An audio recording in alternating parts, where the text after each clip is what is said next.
Hello दोस्तों, स्वागत है एक बार फिर आप सभी का आपके अपने यूट्यूब चैनल पीएस क्लासेस पर। तो दोस्तों, आज के इस वीडियो लेक्चर में हम कुछ संक्रमण तत्वों के आयनों के इलेक्ट्रॉनिक विन्यास करना सीखेंगे। दोस्तों, आपको बताता चलूँ, ये जो टॉपिक आप लोगों को मैं कराने जा रहा हूँ अर्थात आयनों का आप लोगों को जो इलेक्ट्रॉनिक विन्यास सिखाने जा रहा हूँ, ये टॉपिक बच्चों आपके एग्जाम की दृष्टि से बच्चों वेरी मोस्ट इंपॉर्टेंट है। और बच्चों, इस टॉपिक से आप लोगों के 3 प्रकार के क्वेश्चन एग्जाम में पूछे जाते हैं। पहला बच्चों आपसे पूछा जाता है कि आपको कोई आयन दे रखा होगा, जैसे Zn+, Zn2+, इस टाइप से, ठीक है। और आपसे बताएगा कि इलेक्ट्रॉनिक विन्यास के आधार पर बताइए कि इसके अंदर कितने अनपेयर्ड इलेक्ट्रॉन यानी अयुग्मित इलेक्ट्रॉन होंगे। और दूसरा टाइप बच्चों ये होता है, आयन आपको दे रखा होता है, कोई सा भी आयन जैसे स्क्रीन पर देख रहे होंगे, आपको कहेगा कि इलेक्ट्रॉनिक विन्यास के आधार पर बताइए कि ये आयन रंगहीन होगा कि रंगीन होगा, यानी कलरफुल होगा कि कलरलेस होगा, ठीक है। और तीसरा टाइप बच्चों इसी टाइप से बनता है, इसी प्रकार क्वेश्चन एक बनता है कि इलेक्ट्रॉनिक विन्यास के आधार पर बताइए कि इनमें कौन सा आयन अनुचुंबकीय होगा और कौन सा आयन प्रतिचुंबकीय होगा, यानी आपका पैरामैग्नेटिक और डायामैग्नेटिक इसी में से पूछा जाता है। तो देखिए, बहुत ही आसान टॉपिक बच्चों, एक बार वीडियो लेक्चर देखेंगे तो आपको तीनों बातें आपको समझ में आएंगी। कैसे हमें पता चलता है अनपेयर्ड इलेक्ट्रॉन का, कैसे हमें पता चलता है कलरलेस या कलरफुल का, या फिर हमें कैसे हमें पता चलता है पैरामैग्नेटिक और डायनामैग्नेटिक का, ठीक है। तो चलिए स्टार्ट करते हैं। तो देखिए स्टैंड इलेक्ट्रॉनिक विन्यास करने से पहले आप लोगों को थोड़ा इंपॉर्टेंट जानकारी पहले उसको समझना होगा, ताकि आपको अच्छे से और ये वीडियो लेक्चर अच्छे से समझ में आए। तो देखिए स्टैंड, देखिए जैसे कि हम जानते हैं कि एस उपकोष यानी एस सब सेल के अंदर केवल एक कक्षक होता है, केवल एक कक्षक होता है, और एक कक्षक के अंदर मैक्सिमम इलेक्ट्रॉन कितने होते हैं बच्चों? 2 होते हैं, ठीक है। इसी प्रकार बच्चों पी सब सेल के अंदर यानी पी उपकोष के अंदर 3 ऑर्बिटल होते हैं। कितने होते हैं बच्चों? 3 ऑर्बिटल होते हैं, और एक ऑर्बिटल में कितने इलेक्ट्रॉन है बच्चों? 2 होते हैं। तो 3 में कितने हो जाएंगे? मैक्सिमम इलेक्ट्रॉन 6 हो जाएंगे। यानी कहने का मतलब है बच्चों कि पी सब सेल के अंदर 3 ऑर्बिटल होते हैं और एक ऑर्बिटल के अंदर 2 इलेक्ट्रॉन होते हैं। तो 2, 2, 4 और 2 मैक्सिमम इलेक्ट्रॉन कितने होंगे? 6 होंगे, ठीक है। अच्छा, और हम डी सब सेल की बात करते हैं बच्चों, तो इसके अंदर जो ऑर्बिटल होते हैं 5 ऑर्बिटल होते हैं बच्चों। कितने होते हैं? 5, 1, 2, 3, 4 एंड 5, ठीक है। और एक में कितने इलेक्ट्रॉन है बच्चों? 2। ये जो आप इस टाइप से बच्चों देख पा रहे हैं, ये क्या बच्चों? इलेक्ट्रॉन है, यानी इलेक्ट्रॉन को हम इस टाइप से फील करते हैं किसी ऑर्बिटल के अंदर, ठीक है। तो डी सब सेल में क्या होता है बच्चों कि इसके अंदर 5 ऑर्बिटल होते हैं और मैक्सिमम इलेक्ट्रॉन कितने होते हैं बच्चों? 10 होते हैं, ठीक है। अच्छा, और जो एफ सब सेल होता है बच्चों आपका, इसके अंदर 7 ऑर्बिटल होते हैं और मैक्सिमम इलेक्ट्रॉन कितने होते हैं बच्चों? 14 होते हैं, यानी 14 होते हैं, ठीक है। अच्छा, तो आई स्टैंड, अब इसको देखिए समझते हैं हम कैसे हम इनके इलेक्ट्रॉनिक विन्यास को समझेंगे, ठीक है। अच्छा, देखिए बच्चों, हम जानते हैं जो वैनेडियम है, वैनेडियम जो है ये बच्चों, इसका जो इलेक्ट्रॉनिक जो इसका जो परमाणु क्रमांक होता है, जो एटॉमिक नंबर होता है, वो 23 होता है बच्चों। कितना होता है? 23 होता है, ठीक है। यानी वैनेडियम की अगर बच्चों बात करता हूँ वैनेडियम की, तो इसका एटॉमिक नंबर बच्चों कितना होता है? 23 होता है। एटॉमिक नंबर 23 है, इसके अंदर मतलब इसके अंदर 23 यानी 23 इलेक्ट्रॉन होते हैं। कितने इलेक्ट्रॉन बच्चों? 23 इलेक्ट्रॉन होते हैं। अब स्टैंड इसको देखिए, ये क्या बच्चों? ये है V2+, यानी 2+ का मतलब बच्चों ये है कि ये अपने अंदर से 2 इलेक्ट्रॉन को रिलीज कर चुका है। ये अपने अंदर से क्या करता है बच्चों? ये अपने अंदर से 2 इलेक्ट्रॉनों को क्या कर दिया बच्चों? रिलीज कर दिया। कितने इलेक्ट्रॉनों को? 2 इलेक्ट्रॉन जब अपने अंदर से रिलीज करेगा स्टैंड, तो क्या बनेगा? तो बनेगा आप लोगों का बच्चों वैनेडियम 2+ बनेगा। समझ में आ रही है आप लोगों को मेरी बात? क्योंकि 23 इलेक्ट्रॉन थे, 2 इलेक्ट्रॉन निकाले तभी तो इस पर 2+ चार्ज आ रहा है, ठीक है। तो कितने इलेक्ट्रॉन बचेंगे बच्चों? बचेंगे यहाँ पे 21। कितने बचेंगे बच्चों? 21 बचेंगे। समझ में आ रहा है आप लोग को मेरा? देखो फिर समझिए, देखिए वैनेडियम 2+ आपको दे रखा है, लेकिन वैनेडियम की बात करें तो बच्चों इसका एटॉमिक नंबर कितना होता है? 23 होता है, ठीक है। अब 23 होता है, इस पर 2+ है, 2+ का मतलब है ये अपने अंदर से 2 इलेक्ट्रॉन रिलीज कर चुका है। तो जब 2 इलेक्ट्रॉनों को रिलीज करेगा, ठीक है, तो इसके अंदर जो इलेक्ट्रॉन बचेंगे वो कितने बचेंगे? 21 बचेंगे, क्योंकि बच्चों ये जो परमाणु क्रमांक होता है, जो एटॉमिक नंबर होता है, यही इलेक्ट्रॉनों की संख्या होती है। यानी इसका एटॉमिक नंबर अगर 23 है, तो इसके अंदर जो इलेक्ट्रॉन है वो 23 है। लेकिन ये 2+ बात को बता रहा है कि इसके अंदर 2 इलेक्ट्रॉन निकाल दिए, अपने अंदर से रिलीज कर दिए। तो कितने इलेक्ट्रॉन बचेंगे बच्चों? आपके 21 बचेंगे। समझ में आ रही है आप लोगों को मेरी बात? ठीक है। अच्छा, अब मुझे जो बैलेंस करना है इलेक्ट्रॉनिक विन्यास के आधार पर, मुझे 21 इलेक्ट्रॉनों को बैलेंस करना है, ना कि 23 को। समझ में आ रहा है आप लोगों को मेरी बात? तो देखिए कैसे करते हैं इलेक्ट्रॉनिक विन्यास। देखिए ये मैंने फार्मूला लिख रखा है बच्चों, इसी के हेल्प से सारे के सारे इलेक्ट्रॉनिक विन्यास हो जाएंगे। देखिए क्या होता है, देखिए 1s2 क्या होता है? 1s2, 2 क्यों लगा रहा हूँ? मैंने बताया ना, s के ऊपर मैक्सिमम इलेक्ट्रॉन 2 हो सकते हैं, ठीक है। फिर होता है देखिए 2s2, 2s2, तो s आ रहा है, फिर से s के ऊपर 2 इलेक्ट्रॉन होंगे, ठीक है। फिर आ जाएगा 2p6, देखो p के ऊपर कितने मैक्सिमम इलेक्ट्रॉन? 6 होते हैं, तो 2p6 हो जाएगा। 1s2, 2s2, 2p6 हो रहा है। ये जो इलेक्ट्रॉन ऊपर नंबर आ रहा है 2, 2, 6, ये इलेक्ट्रॉन को ही बैलेंस कर रहे हैं, ठीक है। अच्छा आगे देखिए 1s2, 2s2, 3s2, देखिए फिर क्या आएगा? 3s आएगा। क्या है बच्चों? क्या आएगा 3s2। एस के ऊपर 2 क्यों हो रहा है, क्योंकि एस के अंदर दो इलेक्ट्रॉन होते हैं, ठीक है।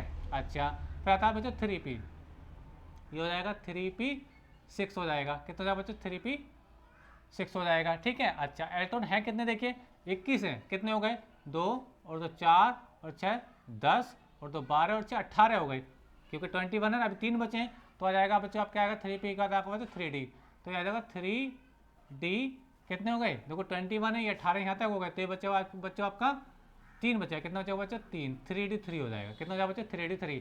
तो इसका जो इलेक्ट्रॉनिक विन्यास हो गया बच्चों ये हो गया, यानी बेनेडियम 2+ का जो इलेक्ट्रॉनिक विन्यास हो बच्चों कितना हो गया 1s2 2s2 2p6 3s2 3p6 और बच्चों 3d3 हो गया।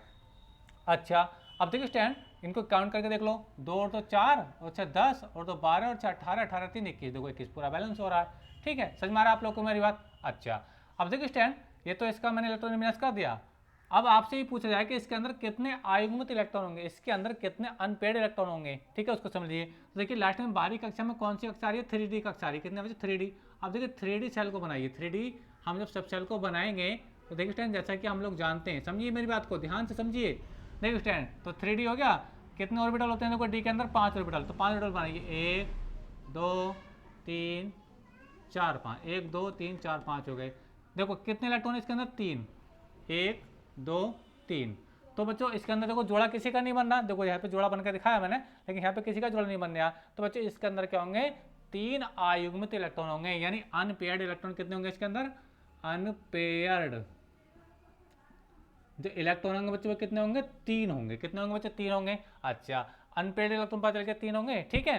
अच्छा ये कैसे देखते थे कि इसकी बाह्यतम कक्षा में जो इलेक्ट्रॉन जो आपका बाह्यतम कक्षा का जो इलेक्ट्रॉनिक विन्यास होता है, यानी जो आपकी बाह्यतम कक्षा है 3D, इसका इलेक्ट्रॉनिक विन्यास देखेंगे हम, समझ में आ रही है। तो 3D देख रहा है, तो 3D का हमने ऑर्बिटल बनाया, कितने इलेक्ट्रॉन 3 है, तो 3 फिल। अब देखो जोड़ा किसी का नहीं बन रहा है, ठीक है, तो तीनों क्या है ये सिंगल है, अनपेयर्ड है, समझ में आ रहा है आप लोग, मतलब इसके अंदर अनपेयर्ड इलेक्ट्रॉन हो गए 3 बच्चों, ठीक है। अच्छा अब बात करते हैं कि ये अनुचुंबकीय होगा कि प्रतिचुंबकीय होगा, वो क्या समझते हैं।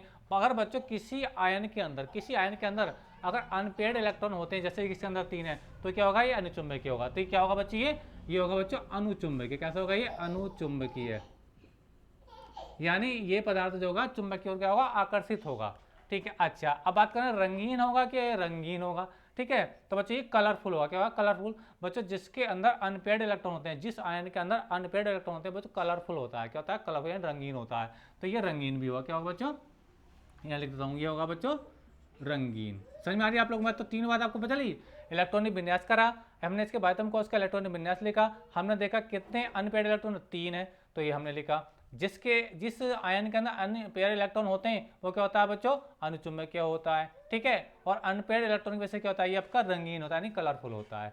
समझ में आ रही है आप लोग को मेरी बात। अच्छा अगर बच्चों इसके अंदर एक भी अनपेयर्ड इलेक्ट्रॉन ना होता यानी पूरा सबसे ऐसा भर जाता यानी अनपेयर्ड इलेक्ट्रॉन नहीं होता, तो वो क्या होता प्रतिचुंबकीय होता, ठीक है। लेकिन अभी आगे कैसे में देखते हैं, ठीक है, समझ में आती है आप लोग को मेरा। अच्छा दूसरा देखिए कोबाल्ट, देखिए कोबाल्ट जो आता है ये कोबाल्ट होता है बच्चों आपका 27 नंबर पर, कितने नंबर बता बच्चों 27, यानी इसका एटॉमिक नंबर 27 होता है, ठीक है। इसमें इलेक्ट्रॉन संख्या 27 होती है, लेकिन 2+ है, तो बच्चों इसने क्या करा अपने अंदर से 2 इलेक्ट्रॉनों को क्या कर दिया रिलीज कर दिया, इसने 2 इलेक्ट्रॉनों को अंदर से रिलीज करा, तो हमें कितना मिला CO2+ मिला, CO2+ मिला, ठीक है। तो जब 2 इलेक्ट्रॉन रिलीज कर देगा तो 27 में 2 काम करेंगे कितना होगा बच्चों 25 बचा, कितना बचेगा 25, यानी CO2+ के अंदर कितने इलेक्ट्रॉन होंगे 25। अब हमें इनको 25 को ही बैलेंस करना होगा, तो चलिए देखिए कैसे करेंगे। देखिए 1s2 2s2 2p6 3s2, बिल्कुल यही लाइन चल रही है, देखो ध्यान से देखते रहना, और 3p6 और 3d। अब देखिए कितने हो गए ये 2 और 2 4 और 6 10 और 2 12 4 18 और हैं कितने ये 25, तो 7 बचे 3d7 आएगा, 3d7 आएगा। समझ में आती है आप लोगों को मेरी बात, ठीक है। अच्छा तो ये तो इसका इलेक्ट्रॉनिक विन्यास हो गया बिल्कुल कंप्लीट। अब हमें देखना है कि इसके अंदर कितने अनपेयर्ड इलेक्ट्रॉन होंगे, ठीक है। तो अनपेयर्ड इलेक्ट्रॉन कैसे देखते हैं, मैंने आपको बताया कि इसके बाह्यतम सेल का इलेक्ट्रॉनिक विन्यास लिखेंगे, तो 3D देखो कक्षा ये आ रही है, तो 3D मैंने बना दिया। डी ऑर्बिटल आ रहा है 5 कक्षा होंगे इसके अंदर, डी सब सेल के अंदर 5 कक्षा होंगे, देखो दिख रहे हैं ना।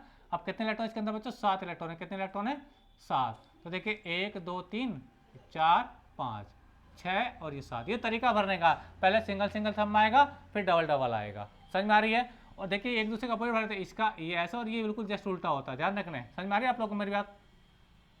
तो देखिए इन दो का तो जोड़ा बन गया, लेकिन 1 2 3 अनपेड इलेक्ट्रॉन कितने आएंगे बच्चों? 3 ही आएंगे। अनपेड इलेक्ट्रॉन 3 आएंगे तो ये अनुचुंबकीय भी होगा। ये मैंने आपको बता दिया कि अगर किसी आयन के अंदर अनपेड इलेक्ट्रॉन है तो वो अनुचुंबकीय होता है, ठीक है। और ये क्या होगा बच्चों? ये भी रंगीन होगा। ये भी क्या होगा? रंगीन होगा, क्योंकि इसके अंदर क्या अनपेड इलेक्ट्रॉन होंगे। समझ में आती है आप लोगों को मेरी बात? अच्छा, बात करते हैं देखिए Zn की। तो Zn जो होता है बच्चों, Zn इसका जो एटॉमिक नंबर होता है Zn का वो होता है 30। कितना होता है? 30, ठीक है। अच्छा ये 2+ है, तो इसने बच्चों क्या किया? अपने अंदर से 2 इलेक्ट्रॉन रिलीज कर दिए, अपने अंदर 2 इलेक्ट्रॉन रिलीज कर दिए इसने, ठीक है। तो कितने बचेंगे? देखो 2 इलेक्ट्रॉन निकालेगा तो ये बचेगा आपका Zn2+ बचेगा। तो यहाँ इलेक्ट्रॉन कितने आएंगे? 30 में से 2 कम करो, कितना आएगा बच्चों? 28 आएगा। तो मुझे इसे 28 को बैलेंस करना होगा। तो देखिए स्टैंड, ये तो इलेक्ट्रॉनिक विन्यास बिल्कुल सेम आएगा, ये तो बिल्कुल सेम आता रहेगा ना, ये तो बिल्कुल बच्चों यहाँ तक सेम आएगा, ठीक है। अच्छा तो यहाँ तक कितने हो जाएंगे? 18 हो जाएंगे। देखो 2 4 2 2 4 से 10 और 2 12 से 18 हो गए, ठीक है। 18 अब है कितना ये बच्चों? 28। तो 10 बचेंगे ना, तो बच्चों ये बचेगा आपका बिल्कुल में ये जो आ गया नंबर ये सेम आएगा। समझ रहे हो आप लोग मेरी बात? तो ये आएगा 3d10 आएगा, यानी यहाँ तो हो जाएंगे 18 इलेक्ट्रॉन। समझ में आ रही है आप लोग को मेरी बात? तो ये कितने बचे आपके? 10 इलेक्ट्रॉन बचे। तो बाह्यतम कक्षा में देखो क्या 3d आ रहा और d के अंदर कितने इलेक्ट्रॉन है बच्चों? 10 इलेक्ट्रॉन है। तो अगर हम इसके लिए देखो कंडीशन बना करके, तो d ऑर्बिटल में d सब सेल के अंदर क्या आएंगे बच्चों? आपके 5 ऑर्बिटल और टोटल इलेक्ट्रॉन कितने? 10। तो देखो कितने 7 तो पहले से फील है ये, तो ये हो जाएगा 8 9 और ये 10। तो देखिए स्टैंड इस वाले केस में देखिए बड़ा इंपॉर्टेंट केस है ये वाला, ध्यान से समझें। तो इसमें आप देख पा रहे हो कि इसके अंदर सारे के सारे इलेक्ट्रॉन का जोड़ा बन गया, सारे इलेक्ट्रॉनों का जोड़ा बन गया, यानी इसके अंदर एक भी अनपेड इलेक्ट्रॉन नहीं है। यानी इस पर अनपेड इलेक्ट्रॉन कितने हो गए? 0 हो गए। अनपेड इलेक्ट्रॉन कितने बचे? 0 हो गए। समझ में आ रहा है आप लोगों को मेरी बात? तो ये क्या होगा बच्चा? आपका प्रति चुंबकीय होगा। क्या होगा ये? प्रति चुंबकीय। क्या होगा बच्चे? ये प्रति चुंबकीय होगा। क्या होगा? प्रति चुंबकीय होगा। समझ में आ रही है आप लोगों को मेरी बात? क्योंकि जिसके अंदर बच्चों अनपेड इलेक्ट्रॉन नहीं होते हैं, ठीक है, तो वो क्या होता है बच्चा? आपका क्या होता है? प्रति चुंबकीय होता है। और ये रंगीन ना होकर क्या हो जाएगा? ये रंगहीन होगा। क्या होगा बच्चे? ये रंगहीन होगा, यानी ये कलरलेस होगा, इसके अंदर कोई भी रंग नहीं होगा। समझ आती है आप लोगों को मेरी बात?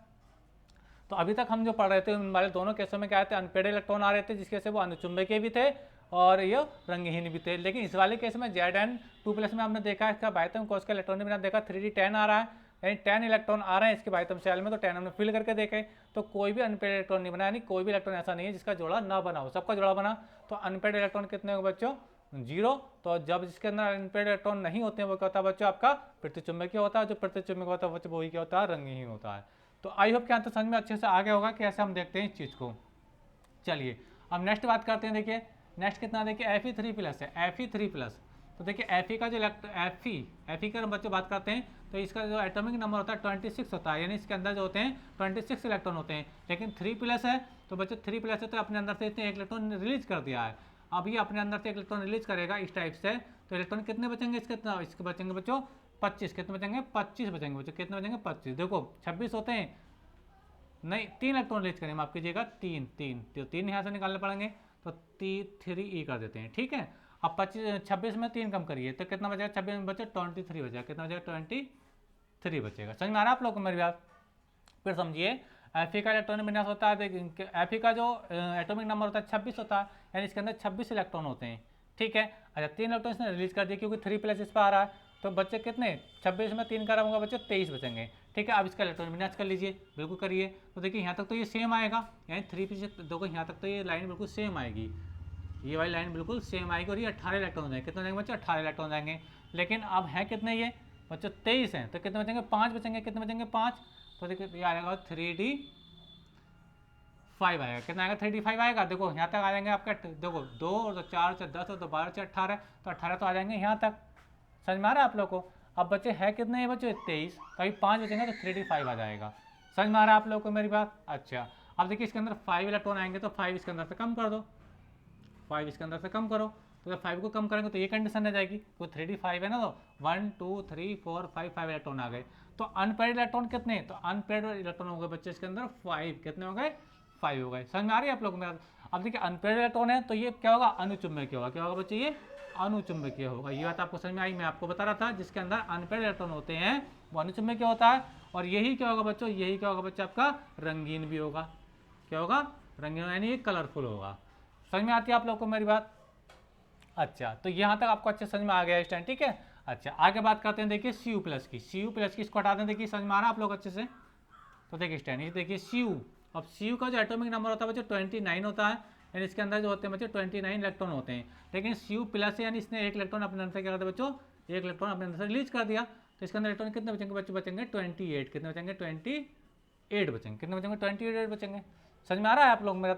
अब देखिए 28 बचे, तो 28 वाले का इलेक्ट्रॉन में देखो ये होता है, 28 वाले का इलेक्ट्रॉन में तो ये होता है। समझ में आ रहा है आप लोगों को मेरी बात। देखो Zn 30 होता है एटॉमिक नंबर इसका, 2 इलेक्ट्रॉन इसने त्याग 28 बचे, तो 28 वाले का तो मैंने करके दिखाया ना अभी, 3d10 आता है भाई तुमको उसमें। समझ में आ रहा है। इसका भी क्या आएगा, बिल्कुल सेम आएगा इस वाले की तरह, इस वाले का जो आएगा बिल्कुल सेम आएगा, जो आपका ये वाला नंबर, ये वाला और ये वाला बिल्कुल क्या आएंगे आपस में सेम आएंगे। तो इसमें 28 इलेक्ट्रॉन 28 इलेक्ट्रॉन, ठीक है। तो बातम सेल में से कितने इलेक्ट्रॉन आएंगे, बातम सेल में बच्चों वही इलेक्ट्रॉन आएंगे जैसे हमारे थे 3d10, 3d10। समझ में आ रहा है, मैं दोबारा निकल रहा हूँ, बातम कोष का इलेक्ट्रॉन विन्यास लिख रहा हूँ मैं 3d10। अब 3d10 है तो देखिए फिर से क्या आएंगे इसके अंदर 10 इलेक्ट्रॉन भरने पड़ेंगे, 5 तो ये है 6 7 8 9 और ये 10, ठीक है। तो आप देख पा रहे हैं इसके अंदर एक भी अनपेयर्ड इलेक्ट्रॉन नहीं है। अनपेयर्ड इलेक्ट्रॉन कितने होगा बच्चे इसके अंदर, शून्य होगा। अब शून्य होगा तो क्या हो गया, ये प्रतिचुंबकीय हो गया, क्या हो गया, ये प्रतिचुंबकीय हो गया। और ये क्या हो गया बच्चों, रंगहीन हो गया, यानी कलरलेस हो गया। समझ में आती है आप लोगों को मेरा। तो ये आई होप के अच्छे समझ में आ रहा हो कैसे हम देखते हैं इलेक्ट्रॉनिक विन्यास करके कि वो रंगहीन होगा, क्या रंगहीन होगा, या पैरामैग्नेटिक होगा कि डायामैग्नेट होगा, ठीक है। समझ में आ रही है आप लोगों को मेरी बात। तो स्टैंड अब देखिए दो मैंने ये छोड़ रखे हैं, ये मुझे कमेंट करके बताइए इन दोनों की कंडीशन क्या आएगी। इन दोनों को आप लोगों को ये दोनों को मैं आपको HW के रूप में दे रहा हूँ, ये आप मुझे कमेंट करके बताएं कि ये अनुचुंबकीय होंगे कि प्रतिचुंबकीय होंगे, ठीक है। इनके अंदर अनपेयर्ड इलेक्ट्रॉन होंगे तो कितने होंगे, नहीं होंगे तो क्या रिजल्ट आएगा वो आपको बताना है कमेंट करके। तो कमेंट करके बच्चों जरूर बताइए, और उम्मीद करता हूँ कि आपको अच्छा लगा होगा कैसे हम देखते हैं कि किसी आयन के अंदर के अनपेयर्ड इलेक्ट्रॉन कैसे देखे जाते हैं, और रंगीन की कंडीशन कैसे देखी जाती है, और जो पैरामैग्नेटिक यानी अनुचुंबकीय और प्रतिचुंबकीय गुण कैसे ये दर्शाते हैं, ये मैंने आपको बताया, ठीक है। एक बार फिर से रिपीट कर रहा हूँ बच्चों, अगर किसी आयन के अंदर आयुग्मित इलेक्ट्रॉन है, अनपेयर्ड इलेक्ट्रॉन है, तो बच्चों को क्या होगा, अनुचुंबकीय होगा और वो रंगीन होगा, क्या होगा, रंगीन, वो उसके अंदर कलर होगा। और किसी आयन के अंदर कोई भी यानी एक भी अनपेयर्ड इलेक्ट्रॉन नहीं है, ठीक है, तो वो क्या होगा बच्चों, प्रतिचुंबकीय होगा और वो क्या होगा, रंगहीन होगा, इसके अंदर कोई कलर नहीं होगा। तो स्टैंड मिलेंगे नेक्स्ट वीडियो में, तब तक के लिए धन्यवाद। वीडियो लेक्चर कैसा लगा कमेंट करके जरूर बताइए, चैनल पर नए हैं तो चैनल को सब्सक्राइब जरूर करिए, बेल आइकन का बटन जरूर प्रेस कीजिए चैनल को सब्सक्राइब करने के साथ साथ, ताकि जैसे जैसे हमारी वीडियो आए उनका नोटिफिकेशन आप लोगों को समय से मिलता रहे। मिलेंगे नेक्स्ट वीडियो में, तब तक के लिए धन्यवाद, बेस्ट ऑफ लक। कमेंट करके जरूर बताइए वीडियो लेक्चर कैसा लगा। मिलेंगे नेक्स्ट वीडियो में, तब तक के लिए धन्यवाद, बेस्ट ऑफ लक।